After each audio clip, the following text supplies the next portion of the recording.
Booker. Hi.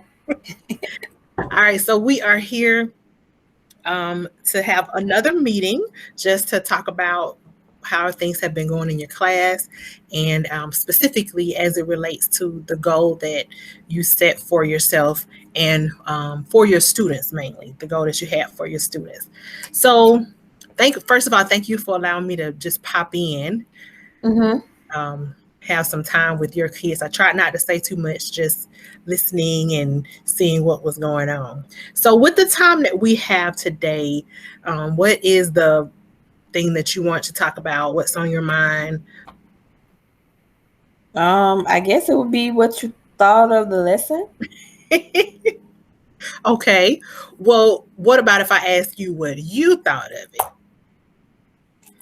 in terms of Um, the goal? Your goal was to have more student engagement, more student talk, and have them to really explain their thinking. okay. I will say I think they're progressing with that. Um, if they are doing better with like they want to give an answer, but now they understand the importance of being able to explain or justify the answer that they gave. Right. Tell me a little bit more about what you saw that showed that the strategy might have been successful. Really, what you heard mostly. With some of the kids, like they would put like the kids who would put their answers in the comments. A lot of them they would just put an answer. So then once I would call on them, it was kind of like, oh wait, I don't really know. But once I told them, okay, you need to think back to the fact that we're doing this student talking. Like, I don't want to just give you the answer. I want you to be able to teach me. Once I said that, they were able to answer the questions a little better with an explanation versus just an answer. Right. What did that tell you? That I can model more of how that looks. Because even though I told them to explain, it was kind of like I left them to do it versus showing them first, like this is what an acceptable answer sounds like, versus just saying explain your answer or tell me how you got it. Mm-hmm. And so that time that we took to do the checklist, I know that it's remote learning, but that's definitely because I see it in my children too. That's something that settings like this tend to show you more than ever. Like, oh, I do need to have more opportunities to model, Right. more specific examples, and that whole Right. conversation about this is what it should sound like, this is what it would look like. Was there Mm-hmm. anything that surprised you?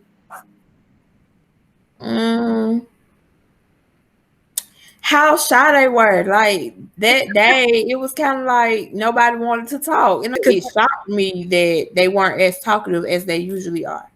right, because in our last conversation, you talked with one of the first things you said was, "Oh my goodness, they're talking all the time." Right. Trying to get them to raise their hands and just remember that it has to be structured a certain way. And Mm-hmm. then that particular day, it was like, "Hello, is anyone Right. with me? Are you there?"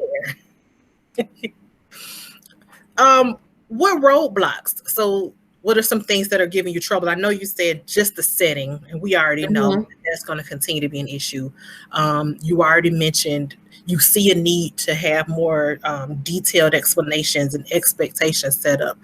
Okay. Because those babies, they'll know the answers, but when they're trying to piece together their explanation, a lot of times they don't have the knowledge of the vocabulary to be able to explain it. Like they can obviously do the work because they're getting the right answers, Right. but that justification piece when they have to do it orally or even written is kind of like they don't know. They struggle more with trying to pull those words than actually learning the content. Right. And I think explaining your thinking is something that all students have to put a lot of effort into, Mm-hmm. even ones that don't have an additional language that they're trying to learn. So adding that on top of just having to think, how do I get what I'm thinking out into my words and I'm trying to express it in a way that I think other people will understand. I'm sure that that's definitely an additional stumbling block for them. So let's get into some of the things that we can do in terms of just improving. So we've talked about how it's looking, what's going well, and also what some roadblocks are. Do you think you want to keep using this strategy the way that it is? I think so, just because I feel like I need to give it more time to see if it's effective versus just writing it off from what we have now. Right. Yeah, practice makes perfect, or at Right. least perfect practice makes perfect. Right. So just continuing with it. Okay. What about the way you taught it? Do you want to revisit some things in just the way you explained it to them? Yes. I guess just having that modeling piece in there a little more. Okay.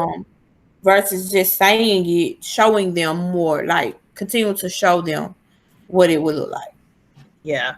And when you were talking about doing it again, and ideally, this is not a remote setting, the first thing that comes to my mind is one of the things that I see you do always in your classroom is anchor charts.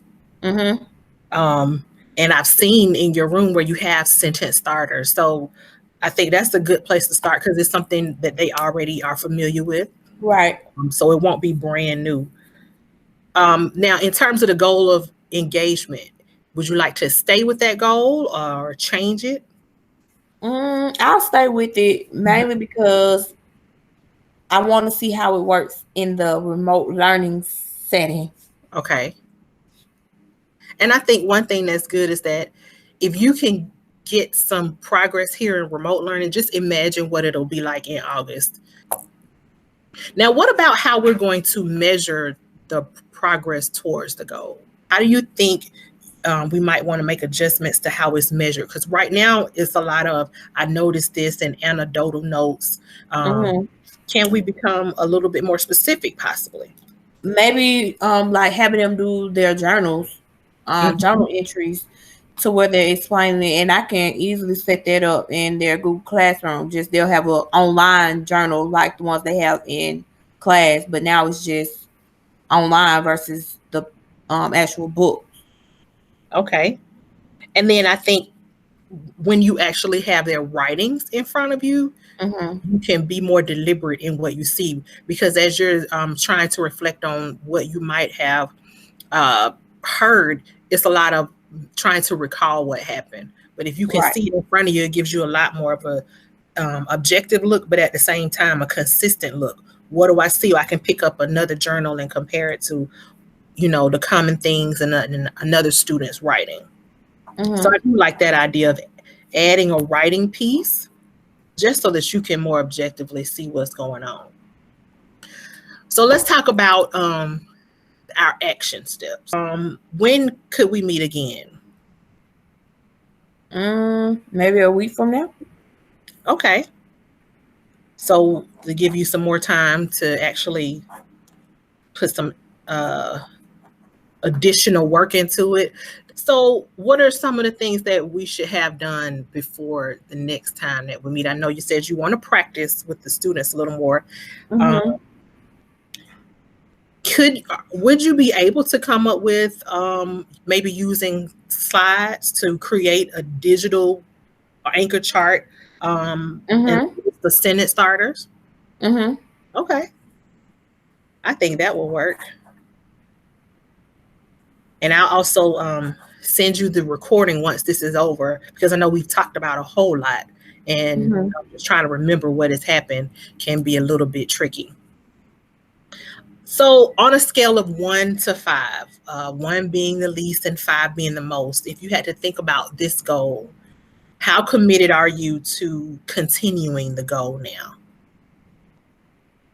Yeah, I say 5, because I mean, it's almost like it's happening without me thinking about it. So it's not like something I do have to be intentional about it, but I don't have to add something more, It's kind of like it's already a part of everyday practice almost. Yeah. And I think what's good about the goal that you're using is that it can carry over.